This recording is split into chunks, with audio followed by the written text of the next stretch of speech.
मित्रांनो, बॅकग्राऊंडला सुरू असलेला व्हिडिओ आहे नॉर्वेमधला. नॉर्वेमध्ये समीर चौगुले यांची सम्या मैफिलीत माझ्या याचे प्रयोग चालू आहेत. महाराष्ट्राची हास्य जत्राच्या माध्यमातून प्रेक्षकांना हसवता हसवता समीर चौगुले आज परदेशात जाऊन देखील प्रेक्षकांचं मनोरंजन करत आहेत. आजच्या व्हिडिओमध्ये आपण समीर चौगुले यांच्याबद्दलच जाणून घेणार आहोत. नमस्कार, मी सर्वेश परब तुमच्या सर्वांचं स्वागत करतो या नवीन व्हिडिओमध्ये. मित्रांनो, ज्याच्या विनोदाची शैली पाहून, विनोद ऐकून पोट धरून संपूर्ण जग हसतं, असा विनोदाचा महामेरू म्हणून ज्याला संपूर्ण महाराष्ट्राने डोक्यावर घेतलंय आणि अभिनेते, कवी, लेखक अशा अनेक प्रकारचे जे पात्र खऱ्या आयुष्यात निभावतात ते म्हणजे विनोदवीर समीर चौगुले. समीर चौगुले यांना सुरुवातीपासूनच मिमिक्री, कविता, नाटक या सर्वांचं फार वेळ होतं. परंतु शिक्षणानंतर त्यांनी किर्लोस्कर अँड ब्रदर्स या कंपनीमध्ये नोकरी सुरू केली. नोकरी करत असताना ते नाटकामध्ये देखील काम करायचे. यदा कदाचित या नाटकात ते काम करायचे आणि त्यावेळी त्यांची खूप तारेवरची कसरत सुरू होती. आणि म्हणतात ना की एका यशस्वी पुरुषामागे एका स्त्रीचा हात असतो.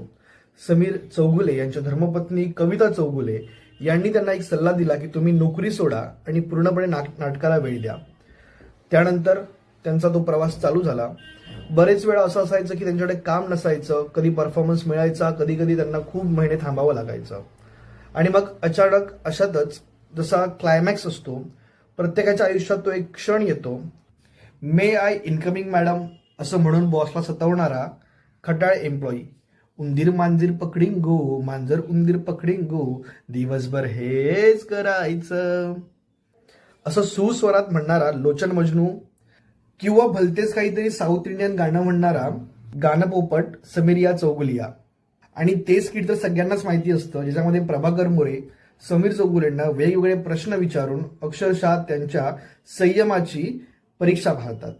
आज संपूर्ण महाराष्ट्रात विनोदी क्षेत्रात अव्वल असलेले आणि जे म्हणतात की चार्ली चॅप्लिन त्यांचं एक आयडॉल आहे किंवा चार्ली चॅप्लिनची जी कॉमेडी त्यांना आवडते, आमच्यासाठी समीर चौगुले हे आमचे चार्ली चॅप्लिन आहेत की त्यांना बघून पोट धरून आज सर्वजण हसतात.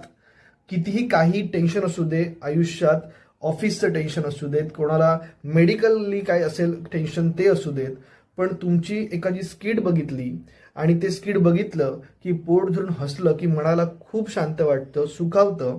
थोड्या वेळाकरता का होईना माणूस आपल्या समस्या विसरून ते स्किट एन्जॉय करतं आणि त्यांना एक नवीन होप मिळून जातो की येस, हे टेन्शन काहीच नाही आहे, हे सुंदर आपण हसू शकतो आणि हसल्यानं आयुष्य वाढतं असं म्हणतात. त्यामुळे हे स्किट बघून जर